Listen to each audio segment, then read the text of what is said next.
tardes. Qué bueno estar con ustedes aquí y podamos estar cerrando también este congreso y este precioso fin de semana que hemos tenido juntos. Hemos estado hablando acerca de la misión y de la obra que el Señor hace a través de nosotros, con nosotros, pero reconociendo que Él es el soberano que guía su obra de acuerdo a su voluntad. Yo tengo que reconocer que aunque Arcadio es mayor, mucho mayor que yo, en los tiempos de Jurassic Park yo fui su pastor, el pastor de jóvenes. Entonces es una relación de larga data, pero nosotros no nos vimos por muchos años.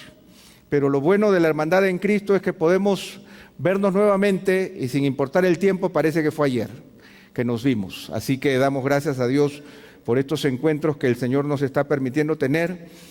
Nosotros estamos volviendo al país luego de 25 años de vivir fuera.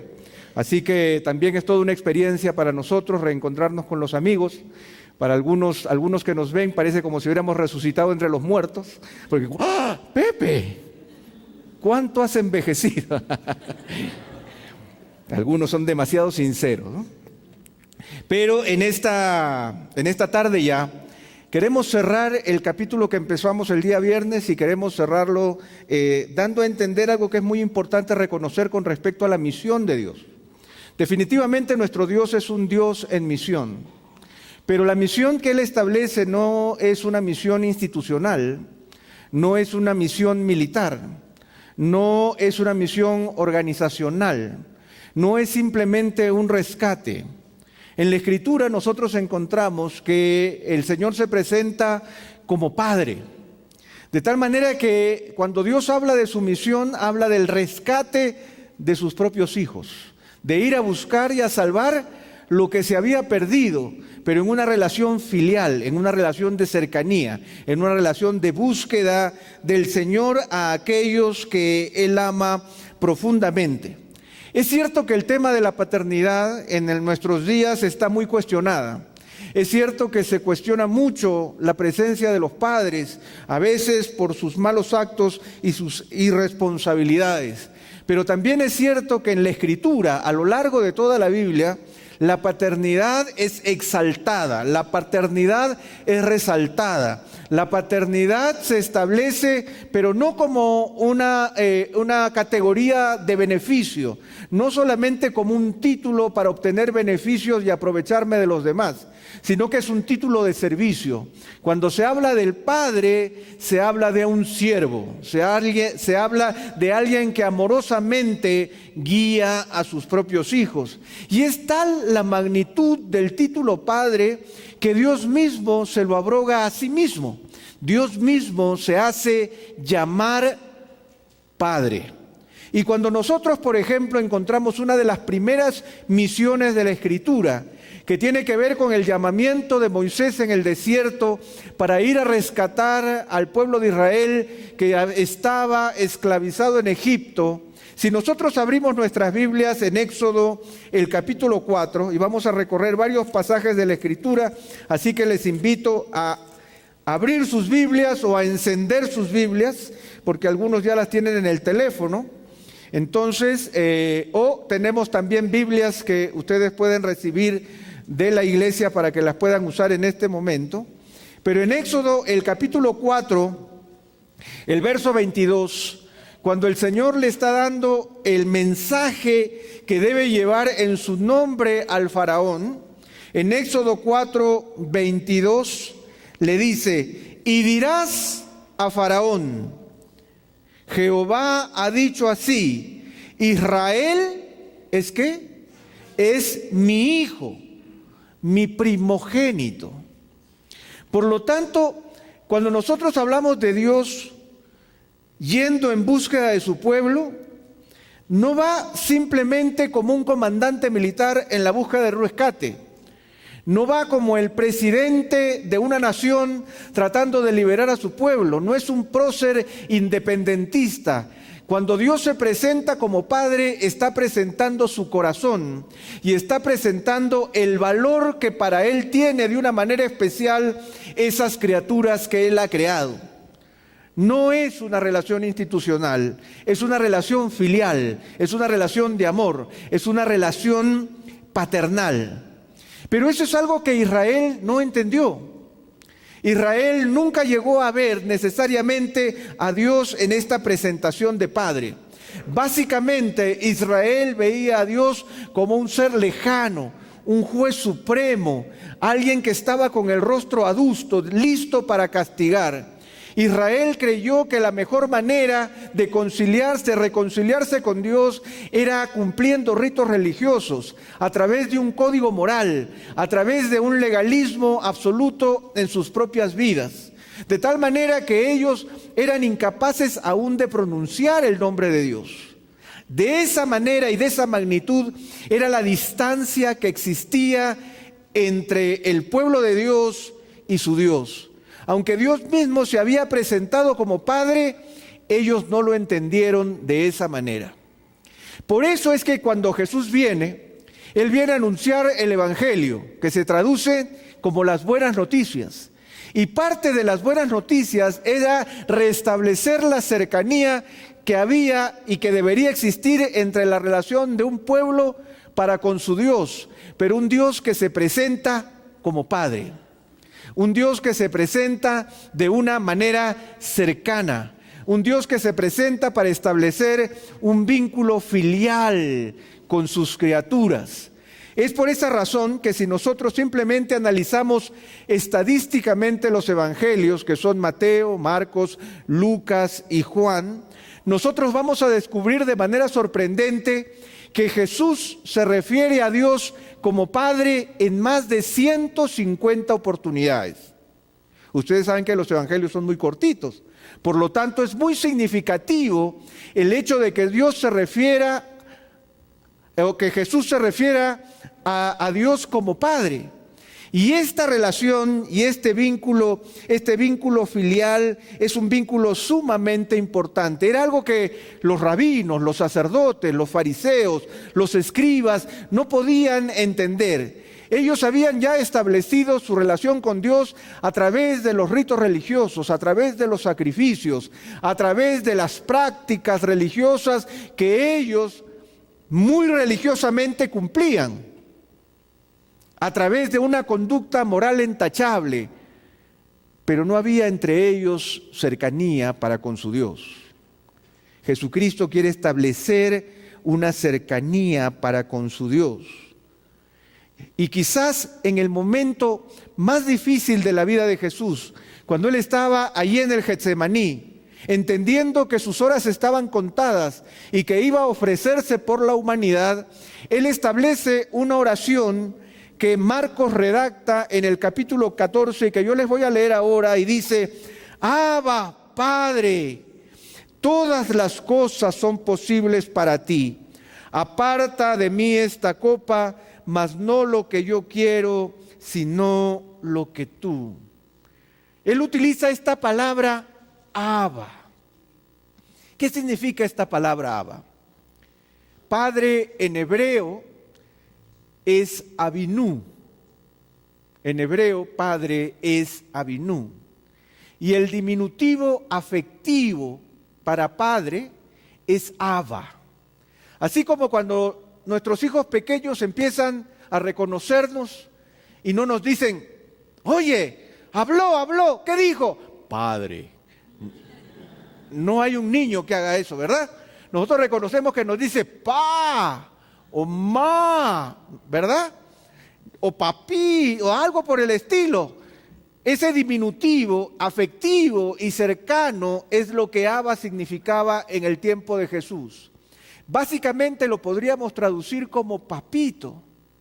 Ese vínculo afectivo de cercanía es justamente el propósito del Padre para con sus criaturas. Es acercarnos a Él en un vínculo filial, en un vínculo familiar, en un vínculo de cercanía.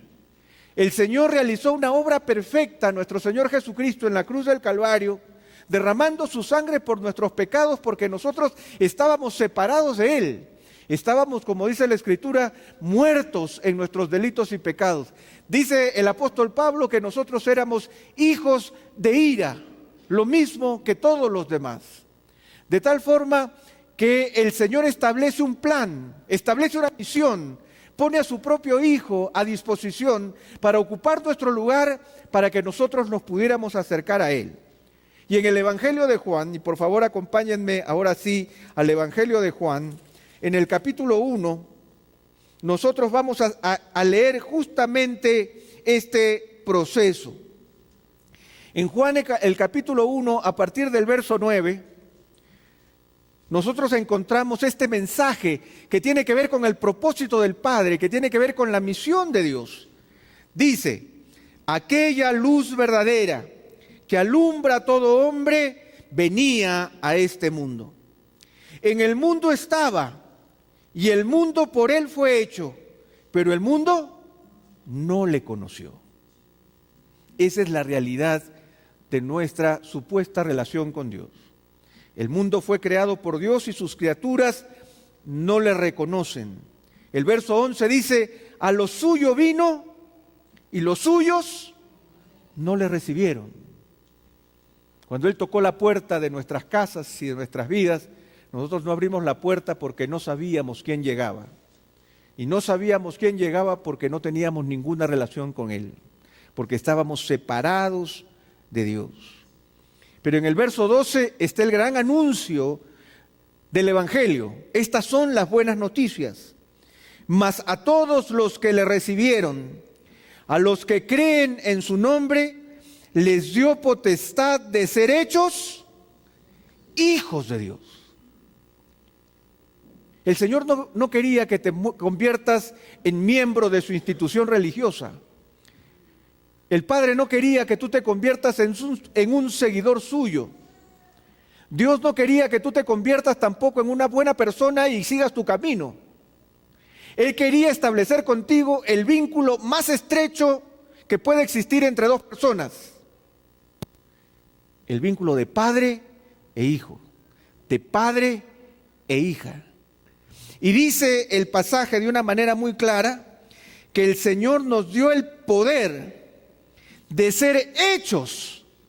No dice que el Señor, por misericordia o compasión, me nombra a su hijo, sino que el Señor me hace su hijo. La palabra griega para hacer es una palabra muy interesante porque encierra el hecho de una configuración especial. Y les voy a explicar cómo funciona esta palabra, porque es la palabra poieio en griego, de donde viene nuestra palabra española poema. ¿Ustedes entienden lo que es una creación especial? O sea, cuando dice que somos hechos, somos un poema de Dios. Y no hay dos poemas iguales. Porque cuando uno copia una canción, le mete un juicio al que me la copió, ¿verdad? Porque una canción es única. Cuando una obra de arte es única. Cuando una creación es única. El Señor dice que nos da la capacidad de ser hechos hijos suyos. El Señor nos crea para Él. Nos convierte en un poema particular en sus manos. Y dice el verso 13, los cuales no son engendrados de sangre, ni de voluntad de carne, ni de voluntad de varón, sino de Dios. Y esto es sumamente importante también reconocerlo. En el deseo de Dios de hacerme su hijo, yo no participo. Así como yo no participé en el deseo de mis padres de tenerme, sino que simplemente me tuvieron, de la misma manera Dios nos manifiesta y de una manera muy clara, dice, los cuales no son engendrados de sangre, o sea, no hay un vínculo corporal, no son engendrados por voluntad de carne, o sea, por voluntad humana, ni una voluntad de varón, sino que todo es producto de la voluntad de Dios. Dios desea hacernos sus hijos. Ese es su plan majestuoso, su misión. Nuevamente, ¿se trata de crear una religión? No tiene la intención de crear una religión. No tiene la intención de crear una institución. Tiene el deseo en su corazón de crear una familia. Ahora, yo quiero invitarles a que continuemos unos libros más adelante y abramos nuestras Biblias en el libro de Romanos, en el capítulo 8. Romanos, el capítulo 8, el verso 15. Romanos 8, 15. Dice: pues no habéis recibido el espíritu de esclavitud para estar otra vez en temor, sino que habéis recibido el espíritu de adopción, por el cual clamamos: Abba, Padre. Ahora déjenme explicarles, porque acá hay un poco más de profundidad en nuestro vínculo de filiación como hijos de Dios. Los que hemos creído en Jesucristo y hemos reconocido que lo que Cristo hizo en la cruz del Calvario fue morir en mi lugar, producto de que yo soy pecador separado de Dios, y al reconocer su obra en la cruz del Calvario, el Señor me toma y por voluntad suya me hace su hijo. Lo que hace el Señor es adoptarme. Ahora, nosotros tenemos que entender que Pablo está hablando en términos de la cultura greco-romana de su tiempo. La adopción en el tiempo de Jesús no era que alguien tomaba como hijo suyo a un niño que no me pertenecía, que no tenía mi ADN. En realidad de lo que se trataba era de que un padre reconocía a su propio hijo en adopción. Esa es la idea. Es lo que nosotros hacemos cuando vamos a los registros y firmamos a nuestro hijo, le ponemos nombre y le damos un apellido, de tal manera que queda oficialmente declarado como hijo nuestro. Eso es lo que hace el Señor. Dice: nosotros hemos recibido el espíritu de adopción, por el cual desde lo profundo de mi corazón yo puedo decir: papito. Hasta ese punto llega el milagro de Dios. Tú eres mi hijo con nombre y apellido. Ese es el gran secreto de la Escritura. Y miren lo que dice el verso 16. El Espíritu mismo da testimonio a nuestro espíritu de que somos hijos de Dios. ¿Tú percibes en tu corazón que eres hijo de Dios? El Espíritu le da testimonio a mi espíritu de que soy hijo de Dios. Ahora, lo importante es reconocer que el Señor, la misión del Señor no es llenarse de hijos que vivan en cualquier lugar. El propósito de Dios es juntar una familia para sí. Es cierto que cuando hay un padre que tiene una familia numerosa, de muchos hijos, cuando uno va a hablar con su papá o le pregunta a sus hermanos: ¿has visto a mi papá? ¿Verdad? ¿Has visto a mi papá? Pero no es solo mi papá, es nuestro papá. Pero en cierto sentido es mi papá, ¿verdad? ¿Has visto a mi papá? Y el otro le responde: mi papá está en la cocina. Pero no hay dos papás, es un solo papá, pero que es mío y es de él también. Pues ¿qué vamos a hacer? Ese vínculo filial y ese vínculo familiar es el que existe entre todos nosotros y que forma parte del plan y la misión de Dios. Parte del plan y la misión de Dios es rescatarnos del lugar en donde estábamos para ubicarnos en una familia. Nuevamente, el apóstol Pablo lo explica de una manera muy clara en la carta a los Efesios. Acompáñenme ustedes a la carta a los Efesios. Vamos a hacer un breve recorrido por la Escritura, muy breve, pero que nos ayuda a centrarnos en lo que queremos compartir. En Efesios, el capítulo 2, a partir del verso 11, dice: por tanto, acordaos de que en otro tiempo vosotros, Los gentiles en cuanto a la carne erais llamados sin circuncisión por la llamada circuncisión hecha con mano en la carne. En aquel tiempo estabais sin Cristo, alejados de la ciudadanía de Israel y ajenos a los pactos de la promesa, sin esperanza y sin Dios en el mundo. Pero aquí viene el Evangelio, verso 13. Pero ahora en Cristo Jesús, vosotros que en otro tiempo estabais lejos, habéis sido hechos cercanos por la sangre de Jesús. Nuestra cercanía con Dios es a través de la sangre derramada por Jesús en la cruz del Calvario. Ahora, ¿qué es lo que produce esa cercanía? Miremos entonces lo que dice el verso 19. Así que ya no sois extranjeros ni advenedizos, sino conciudadanos de los santos y miembros de la familia de Dios. Ese es el gran milagro. La gran misión de Dios se ve cumplida cuando Él atrae para sí a los que estaban lejos.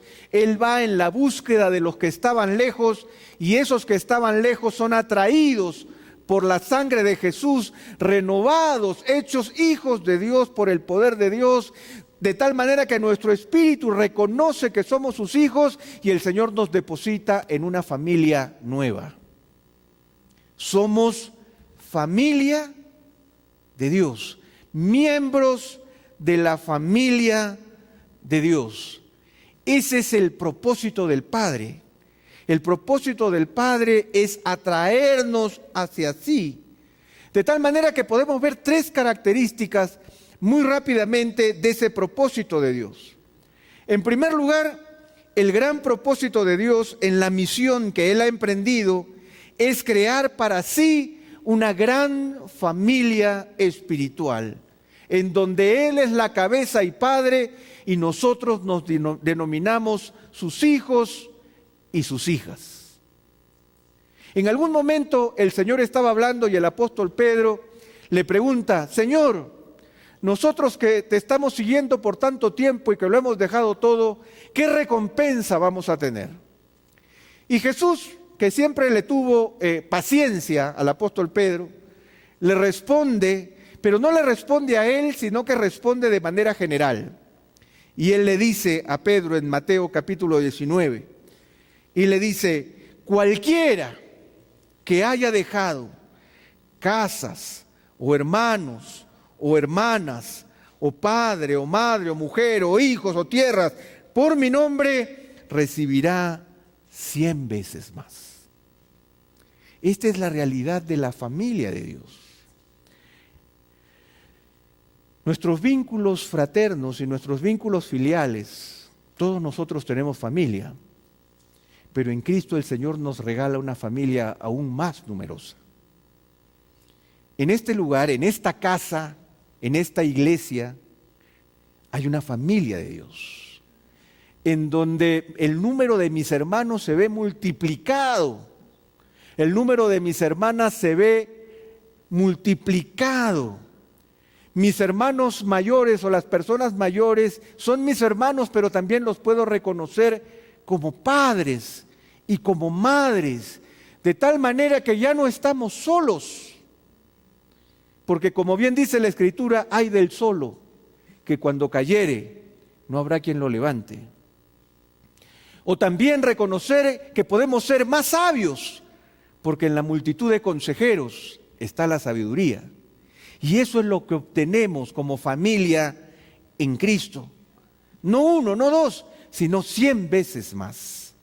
Y yo tengo que reconocer en mi propia vida que yo he sido bendecido por cientos de hermanos, por cientos de hermanas, por cientos de padres, por cientos de madres que compartiendo en la familia de Dios han sido ese soporte afectivo que yo necesitaba. De tal manera que el propósito de Dios en la misión es que nosotros podamos ser recibidos en una familia espiritual. ¿Por qué? Porque el Señor tiene una profunda preocupación en la Escritura por el que está solo, por el desamparado, por el huérfano. Y eso lo podemos encontrar muy claramente estipulado en la Biblia. Vayamos, por ejemplo, al Salmo 68. En la mitad de la Biblia vamos a encontrar el libro de los Salmos. Y en el Salmo 68, a partir del verso 4, nosotros encontramos lo siguiente. Salmo 68, el verso 4. Es un libro grande, así que en la mitad de la Biblia ustedes lo pueden encontrar. Y dice: cantad a Dios, cantad salmos a su nombre, exaltad al que cabalga sobre los cielos. Jehová es su nombre, alegraos delante de él. Esa es la expresión de adoración de un pueblo que conoce a su Dios. Pero ¿por qué lo exaltamos? Miren ustedes lo que dice el verso 5 y el verso 6. Padre de huérfanos y defensor de viudas es Dios en su santa morada. Dios hace habitar en familia a los desamparados. Ese es el propósito del Padre. Nuestro Dios es un Padre de huérfanos, un defensor de viudas, un Dios que hace habitar en familia a los desamparados. Pero esos desamparados que llegan a nosotros son transformados y ya no son huérfanos nunca más, porque el Padre los ha firmado como hijos. De tal manera que nosotros no estamos recibiendo en esta casa huerfanitos, sino que estamos recibiendo a hijos e hijas de Dios. Esa es la realidad del corazón de nuestro Dios. Esa es la razón por la que nosotros hacemos misión. Nosotros no hacemos proselitismo religioso. Nosotros no es que simplemente queremos abrir nuevas iglesias para que crean igual que yo. Nosotros lo que hacemos es compartir el corazón del Padre, que es Padre de huérfanos y defensor de viudas, que pone en familia a los desamparados. Eso es lo que nuestro hermano Ron nos mostraba hace un momento cuando estaba hablando. Él me hizo acordar a mí cuando yo estoy en Estados Unidos tratando de hablar en inglés, tratando de compartir mis pensamientos. Yo estoy seguro que él estaba sufriendo, porque él puede decir muy claramente lo que quiere decir en inglés, pero le costaba en español porque él ha venido desde muy lejos para ir a ese lugar que nosotros vimos en la foto, con sus 7 hijos, para buscar niños en desamparo.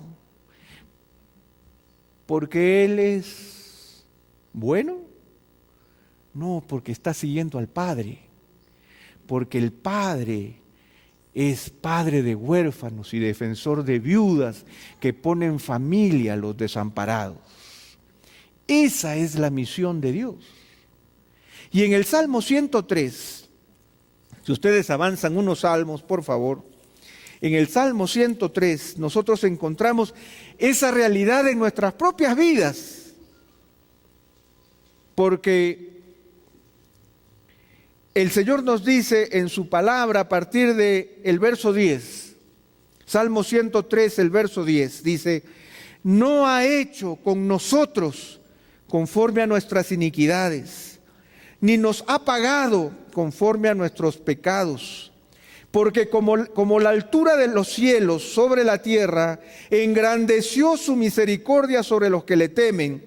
Cuanto está lejos el oriente del occidente, hizo alejar de nosotros nuestras rebeliones. Nosotros tenemos un Dios compasivo y misericordioso, que es capaz de tirar al fondo del mar nuestros pecados, que es capaz de alejar nuestras rebeliones, que es capaz de renovar sus misericordias sobre nuestras vidas cada mañana. ¿Cómo es que se llama eso? Miren lo que dice el verso 13. Como el Padre se compadece de los hijos, se compadece Jehová de los que le temen, porque Él conoce nuestra condición, se acuerda de que somos polvo. El Señor no nos hace sus hijos porque nos ve rosaditos, bonitos, ojitos grandes, rechonchitos, ricos. El Señor no nos hace sus hijos por esa razón. El Señor nos hace sus hijos porque sabe que somos polvo, porque nuestros pecados están acabando con nosotros. Porque sabe que solo merecemos la muerte. Por eso es que Él, como el Padre se compadece de sus hijos, así se compadece el Señor de los que le temen, porque Él sabe nuestra condición. No lo engañamos, no le hacemos ojitos, como cuando los bebitos hacen ojitos. ¡Ay, qué lindo! El corazón se me enternece. Nosotros no podemos hacerles ojitos a Dios. La realidad es que Él conoce nuestra condición, sabe que lo necesitamos.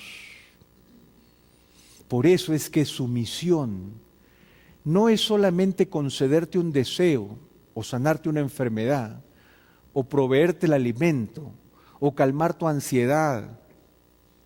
El propósito de Dios es hacerte su hijo y transformarte desde dentro hacia afuera, firmarte y declararte hijo suyo y ubicarte en una familia donde tú puedas crecer, porque el Señor ubica en una familia a los desamparados. Esa es su misión. Un último pasaje, un penúltimo pasaje. Isaías 64. Isaías 64.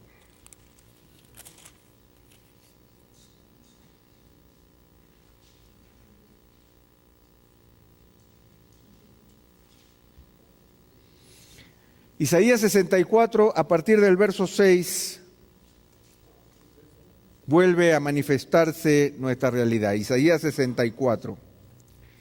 Dice: si bien todos nosotros somos como suciedad y todas nuestras justicias como trapo de inmundicia, y caímos todos nosotros como la hoja, y nuestras maldades nos llevaron como viento.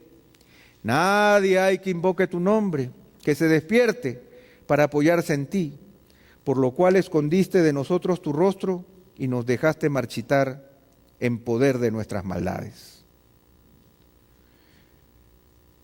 Nosotros reconocemos nuestra condición.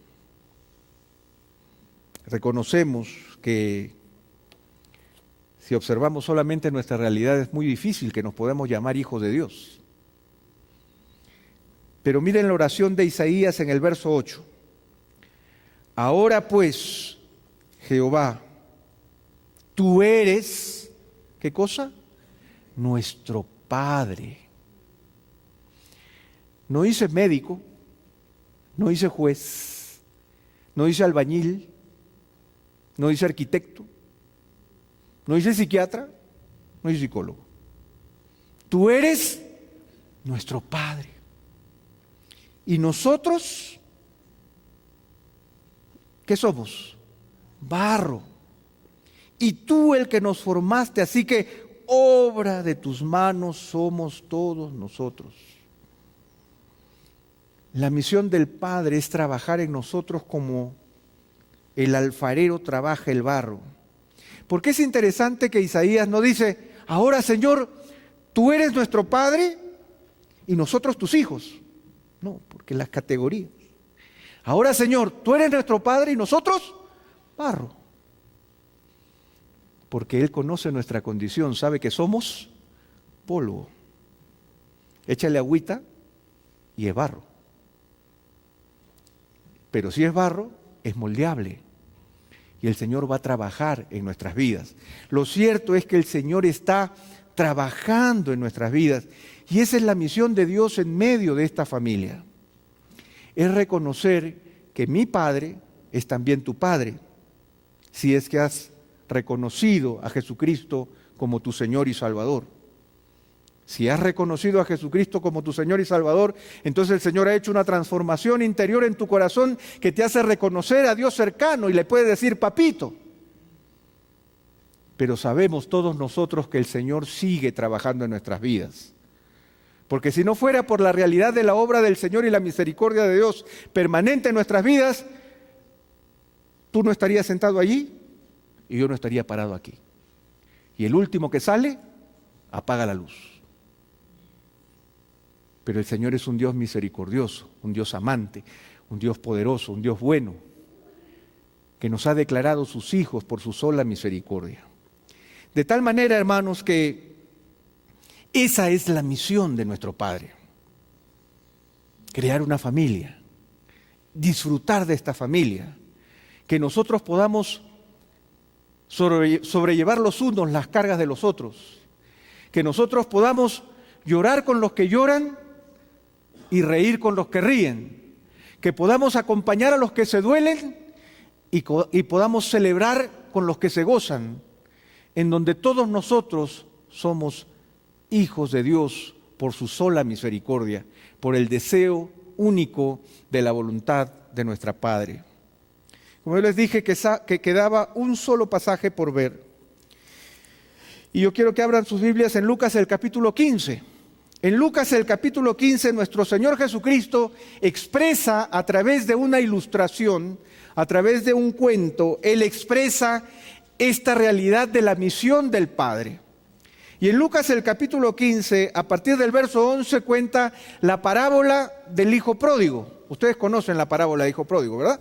Conocen la historia, no es necesaria que se las cuente de nuevo. Un hijo egoísta le pide a su padre que le reparta su herencia, porque ya, declara muerto a su padre, se va con la herencia, se va a un pueblo lejano, se lo gasta en francachelas, comete abuso de toda categoría y luego termina pobre, mendigo, miserable, viviendo entre cerdos y comiendo lo que los cerdos comían, ¿verdad? ¿Conocen la historia? ¿A quién representa ese hijo?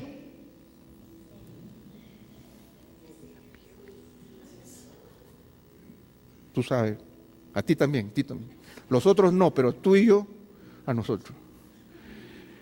Nos representa a nosotros. Pero en esta historia, el gran personaje es nuestro Dios, actuando como Padre. Dice que este muchacho, volviendo en sí, dijo: ¿cuántos jornaleros en casa de mi padre tienen abundancia de pan? Y yo aquí perezco de hambre. Me levantaré e iré a mi padre y le diré: Padre, he pecado contra el cielo y contra ti. Ya no soy digno de ser llamado tu hijo. Hazme, acuérdense de hacer, conviérteme en uno de tus jornaleros. Y dice que él, levantándose, fue a su padre. Pero yo lo imagino que él estaba, no estaba como se fue, ¿verdad?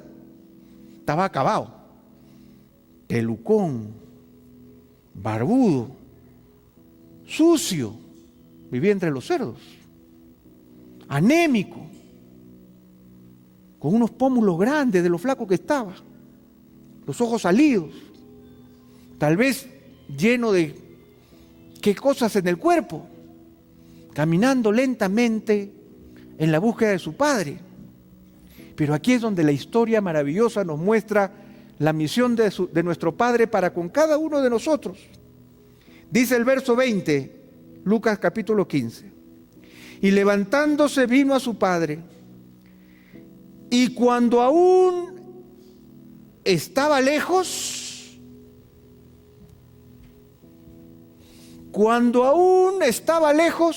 ¿quién vio a quién? El Padre lo vio. Pero estaba sucio, pelucón, desgreñado, flaco, anémico, miserable, acabado. ¿Cómo lo reconoció? Porque era suyo. Y dice el pasaje que el Padre fue movido a misericordia. Movido a misericordia. Estas dos palabras juntas nos hablan de un afecto activo. Porque a veces nosotros vemos a algún necesitado y se me mueve mi corazón de compasión, ¿verdad? Pero no hago nada. La mano al bolsillo no entra por ningún lado. Qué pena, y sigo mi camino. Pero aquí dice que el Padre fue movido a misericordia. Ahora, yo imagino que ese Padre era una persona mayor, como el pastor Arcadio, mayor, imagino yo. Pero nos dice el pasaje que él corrió. ¿Quién es el que corrió? El Padre corrió, porque el Hijo ya no tenía ni fuerzas para correr. Pero fue el Padre el que reconoce a su Hijo a pesar de lo acabado que estaba. Pero lo más lindo que todo esto dice que se echó sobre su cuello. Estaba sucio, cochino. Venía de vivir con los cerdos. Y sabe Dios cuánto había caminado al sol para llegar a donde él llegó. Pero su padre no tuvo esa complicación con él. Se echó sobre su cuello y no solamente eso, sino que lo besó. Lo besó. Esa es la misión de nuestro Padre. Así es como nos encontró a nosotros. Él me encontró a mí. Yo no lo encontré a él. Él me reconoció. Yo no lo reconocí a él. Y lo precioso de todo esto es que el joven que seguramente había venido preparando su discurso a lo largo del camino, él empezó a hablar y le dijo: Padre, he pecado contra el cielo y contra ti, ya no soy digno de ser llamado tu hijo. ¡Cállate la boca! Porque nos dice el pasaje que inmediatamente el padre le dijo a sus siervos: sáquenle el mejor vestido y pónganselo, pónganle un anillo en la mano, pónganle zapatos y traigan el becerro gordo y mátenlo y comamos y hagamos fiesta. Ese es el amor del Padre. Ese amor que busca. Él estaba sucio, pónganle un vestido. Estaba descalzo, pónganle zapatos. Pónganle un anillo para que se vea buen mozo.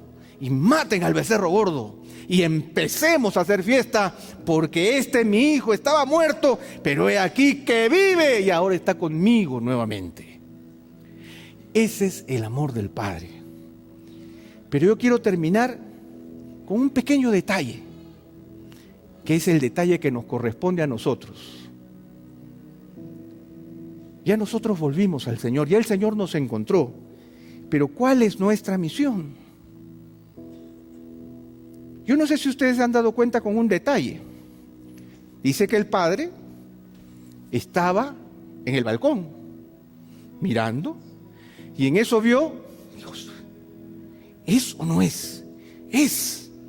Y dice que inmediatamente salió corriendo, se tiró sobre su hijo, se echó sobre sus hombros, lo besó y volteó y le dijo a sus siervos, ¿verdad?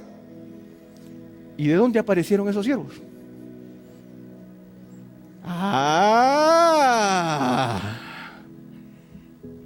Esa es nuestra misión.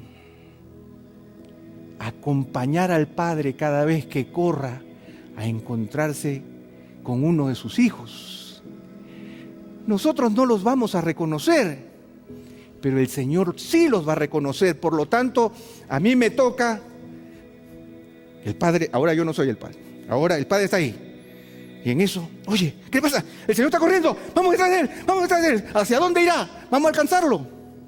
Para que en cuanto el Señor voltee y nos diga: vístanlo, pónganle, échense, maten al becerro gordo, nosotros estemos allí para cumplir la misión que el Señor ha establecido. Nosotros no estamos para seleccionar a las personas que van a entrar por la puerta. nosotros tenemos que estar en plena comunión con el Padre para que cuando Él salga corriendo, nosotros salgamos corriendo con Él. Y tengamos ya el vestido y las sandalias y el anillo, y Arcadio trae el becerro gordo por detrás. ¿Y qué va a suceder? Dice claramente: y traed el becerro gordo y matadlo y comamos y hagamos fiesta, porque este mi hijo muerto era ya revivido, se había perdido y es hallado. Y comenzaron a regocijarse. Hermanos, la misión es un tiempo de fiesta, de regocijo, de ver que el Señor viene a buscar y a salvar lo que se había perdido. Y en la Escritura se nos dice claramente que hay fiesta en los cielos cuando un pecador se arrepiente. Y a nosotros nos toca entonces, a nosotros que ya fuimos recibidos por el Padre, y el Padre se echó sobre nuestro cuello y nos besó, y nos cambió las vestiduras y nos puso anillo, y ya nos comimos el becerro y varios más, nos toca acompañar al Padre en cada oportunidad, en su misión de rescatar a sus hijos perdidos. Quizás nosotros no los vamos a descubrir, porque si el Señor me hubiera mandado a mí a ver, oye, mira, alguien se acerca, ¿será mi hijo? Yo me acerco y digo, pero se te huele mal. No, Señor, ¿qué va a hacer ese tu hijo? Imposible. Pero no se trata de que yo lo sepa, se trata de que Él lo sabe. Por lo tanto, yo tengo que seguirlo a Él, en comunión perfecta con Él, para que yo sea colaborador en esa misión amorosa de traer a su hijo y devolverlo a la familia de Dios. De tal manera que cada uno de nosotros, si nos parásemos aquí, podamos contar nuestra historia del momento en que el Señor nos encontró, nos abrazó, nos besó, nos revistió, nos anilló, nos zapateó y nos llenó la boca con el becerro gordo. Pero queremos que esa historia se repita una y otra vez, una y otra vez, de tal manera que esta familia sea sumamente numerosa para la gloria de Dios. Oremos.